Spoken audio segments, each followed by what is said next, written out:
No episódio anterior, conhecemos as 10 gerações de Adão até Noé. Vimos pessoas que viviam centenas de anos. Vimos Enoque, o homem que nunca morreu, e vimos como o pecado continuou se espalhando pela terra. Hoje, vamos conhecer Noé mais profundamente. Vamos ver como Deus olhou para a humanidade corrompida e tomou uma decisão drástica. E vamos testemunhar a construção de uma das estruturas mais impressionantes da história antiga. Esta é a história de Noé e o Grande Dilúvio, parte 1. A história de um homem justo em meio a uma geração perversa. A história de uma arca que salvaria a vida na terra. Preparem-se, esta é uma história de destruição, mas também de recomeço e esperança. Vamos começar. Depois das gerações que vimos no último episódio, a humanidade havia se multiplicado enormemente sobre a Terra. Mas não era apenas o número de pessoas que havia crescido. O pecado também. A Bíblia nos conta algo perturbador. O Senhor viu que a perversidade do homem tinha aumentado na Terra e que toda a inclinação dos pensamentos do seu coração era sempre e somente para o mal. Imagine isso. Toda a inclinação. Sempre. Somente para o mal. A violência havia se espalhado. A imoralidade era generalizada. A maldade havia contaminado quase toda a humanidade. As pessoas não pensavam em Deus. Não se importavam com o certo ou o errado. Viviam apenas para seus próprios desejos egoístas e destrutivos. Era como se o pecado que havia começado pequeno, com um fruto proibido, agora tivesse crescido até se tornar uma árvore gigantesca que cobria toda a terra com sua sombra negra. E a Bíblia nos diz algo que deveria nos fazer parar e refletir. O Senhor arrependeu-se de ter feito o homem sobre a terra, e isso cortou-lhe o coração. Deus, o Criador que havia olhado para a sua criação e dito, muito bom, agora olhava e seu coração estava partido. Não porque Deus havia cometido um erro, mas porque a humanidade, usando seu livre-arbítrio, havia escolhido o caminho da destruição. E então Deus tomou uma decisão difícil, mas necessária. Disse o Senhor: farei desaparecer da face da terra o homem que criei, os homens e também os animais grandes, os animais pequenos e as aves do céu. Arrependo-me de havê-los feito. Deus iria destruir a terra com um dilúvio. Uma inundação global que limparia a maldade da face da terra. Seria um recomeço, um reset completo. Mas no meio de toda aquela maldade havia uma exceção, uma luz brilhando na escuridão. Noé, porém, encontrou graça aos olhos do Senhor. Quem era Noé? A Bíblia nos dá uma descrição clara. Noé era homem justo, íntegro entre o povo da sua época. Ele andava com Deus. Noé era descendente de Sete, da linhagem piedosa que vimos no episódio anterior. Ele tinha 600 anos quando o dilúvio veio. Sim, como vimos, as pessoas viviam centenas de anos naquela época. Noé tinha uma esposa, cujo nome não é mencionado na Bíblia, e tinha 3 filhos, Sem, Cam e Jafé. Cada um deles era casado. O que tornava Noé diferente? Primeiro, ele era justo. Em meio a uma sociedade corrompida, ele escolhia fazer o que era certo. Segundo, ele era íntegro. Sua vida privada correspondia à sua vida pública. Não havia hipocrisia. Terceiro, ele andava com Deus. Assim como Enoque antes dele, Noé mantinha comunhão com o Criador. Ele não apenas conhecia sobre Deus, ele conhecia Deus. E foi a este homem que Deus decidiu revelar seu plano. Um dia, Deus falou com Noé: vou trazer água sobre a terra, um dilúvio, para destruir debaixo do céu toda criatura que tem fôlego de vida. Tudo o que há na terra perecerá. Imagine receber essa notícia. Todo o mundo, tudo e todos que você conhece será destruído. Mas então Deus disse algo que trouxe esperança. Mas com você estabelecerei a minha aliança. Você entrará na arca com seus filhos, sua mulher e as mulheres de seus filhos. Deus estava oferecendo a Noé e sua família uma forma de escape, uma maneira de sobreviver ao julgamento que viria. E então Deus deu a Noé instruções específicas e detalhadas. Faça uma arca de madeira resinosa, faça nela compartimentos e revista-a de piche por dentro e por fora. E Deus especificou exatamente como deveria ser construída. 135 metros de comprimento, 22 metros e meio de largura, 13 metros e meio de altura, 3 andares, uma janela na parte de cima, uma porta na lateral e compartimentos internos. Não era um barco comum, era uma arca, uma caixa gigante, um cofre flutuante, projetado não para navegar, mas para flutuar e proteger. O tamanho era colossal. Para você ter ideia, a arca tinha aproximadamente o tamanho de um campo e meio de futebol em comprimento. E Noé recebeu outra ordem. Você deverá trazer para a arca 2 de cada ser vivo, macho e fêmea, para conservá-los vivos com você. 2 de cada espécie de ave, de cada espécie de animal grande e de cada espécie de animal pequeno virão a você para serem conservados vivos. Noé seria responsável por preservar a vida animal da terra. E mais, você deverá ajuntar todo tipo de alimento que se come e armazená-lo, para que sirva de mantimento para você e para eles. E então Noé começou a trabalhar. Noé fez tudo exatamente como Deus lhe tinha ordenado. Pense no que isso significava. Construir uma embarcação gigantesca, em terra seca, longe de qualquer oceano, sem ter visto chuva forte antes. Alguns estudiosos acreditam que até então nunca havia chovido sobre a terra, apenas uma névoa regava o solo.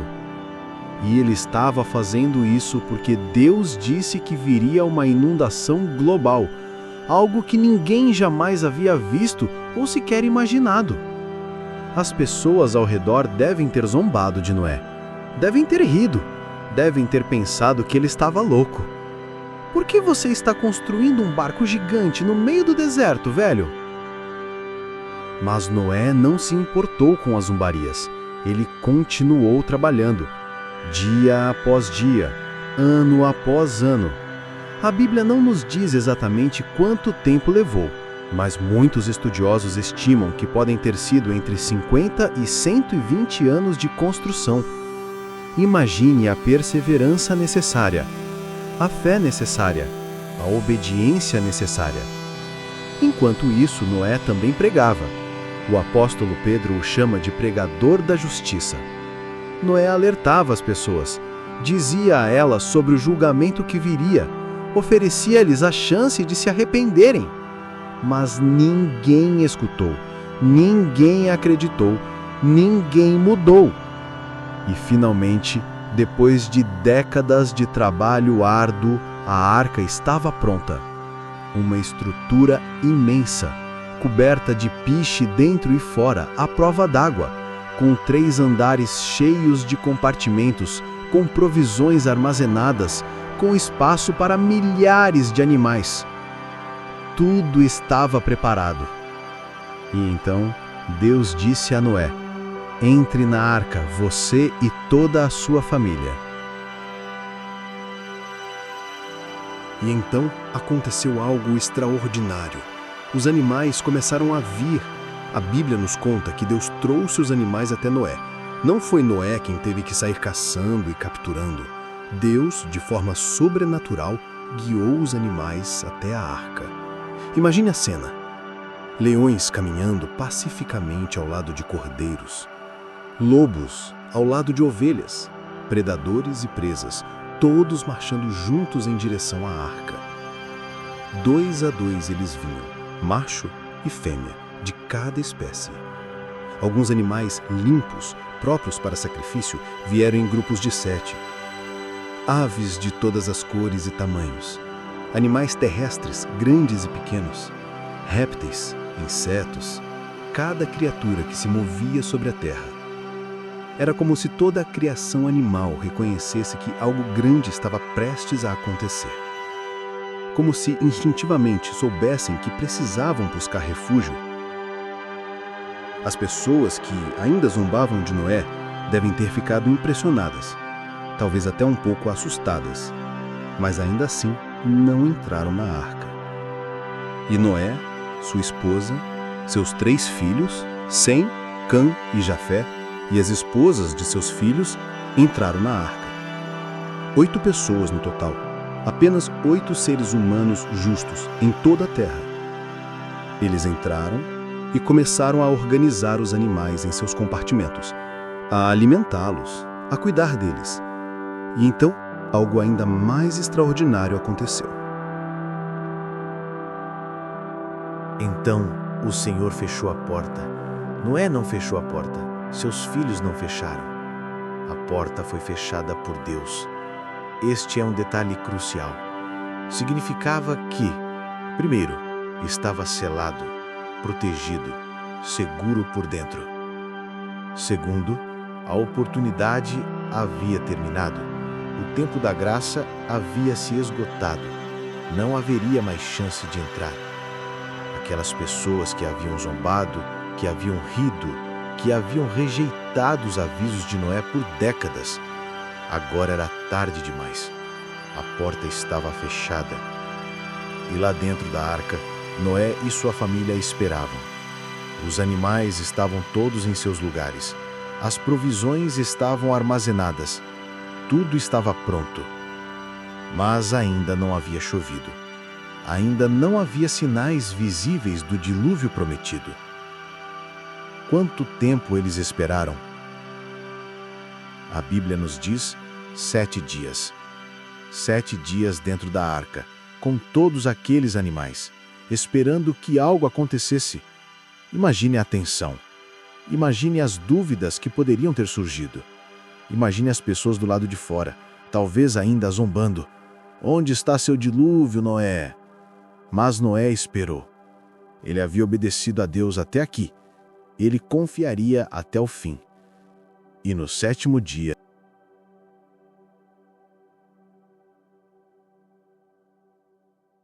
a Bíblia descreve o que aconteceu com palavras poderosas.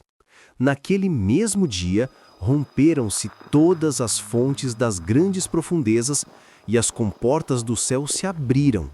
Não foi apenas chuva, foi um cataclismo. Debaixo, as fontes das grandes profundezas se romperam. Águas subterrâneas jorraram para a superfície com força tremenda. De cima, as comportas do céu se abriram. Não foi uma chuva comum. Foi como se represas celestiais tivessem sido abertas de uma só vez. E a chuva caiu sobre a terra 40 dias e 40 noites. Não uma tempestade de algumas horas. Não uma semana de chuva. 40 dias e 40 noites de dilúvio constante, implacável. As pessoas que haviam zombado agora corriam buscando lugares altos, subiam em árvores, em montanhas, tentando escapar das águas crescentes, mas era inútil. As águas continuavam subindo, subindo, subindo. E lá dentro da arca, Noé e sua família estavam seguros. A arca começou a flutuar, elevando-se sobre as águas.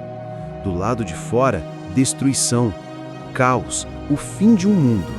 Do lado de dentro, segurança, proteção, a promessa de um novo começo. A história de Noé nos ensina lições profundas. Primeiro, Deus é paciente, mas sua paciência tem limites. Ele deu à humanidade séculos para se arrepender, mas chegou o momento do julgamento.